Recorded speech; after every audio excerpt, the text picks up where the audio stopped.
So hip pain is one of those things that walks into this practice day in, day out. It's something that's all too common in society. That, you know, if you're not suffering from it yourself, which I imagine you are as you've come through here, you know someone who's had a hip replacement or had some sort of ongoing issue with their hip. Now this might be, you know, the discomfort you get in the back of your buttock after sitting for maybe 10 or 15 minutes in the car. Sometimes it feels like it's running down your leg a little bit, or it could be that really niggling groin pain that you feel after you've been sitting down in a seat for some time.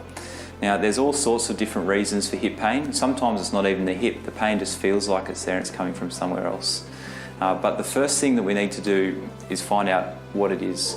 So we need to run through a history and find out, you know, what sort of issue is it? Is it the hip? Is it worn out? Is it impingement? Is it a muscle sprain? What's the issue?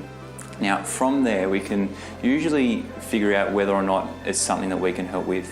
So after we've taken history, if you're not in the right place and we think maybe a surgical opinion is necessary, we can do that. We can send you through the GP to the surgeon.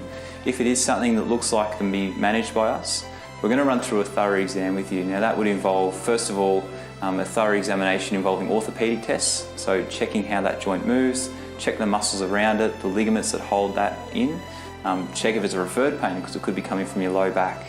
And then we run through some neurological tests if that's the case. Now, if we need to, we do have the capacity to take an x-ray of the hip and we can actually see in the joint, check if there's any arthritis present, get a better picture of what's going on. Now, if all those things, we still get to that point, we can say, hey, yeah, we know what it is, we can help, we'll run through with you what we need to do to fix that and give you those options and you can decide upon if that's something you'd like to go through.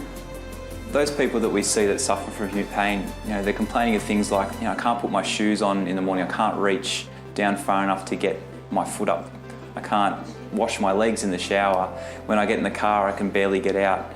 You know, for those athletes it's things like, oh, that grabbing my hip every time I take a big lunge to get going. And we see this interferes with your life and, you know, I feel for you. One of the first things that I saw a chiropractor for was a problem in the back of my hip. Thankfully it's resolved now. So the next step from here is, first of all, book an appointment.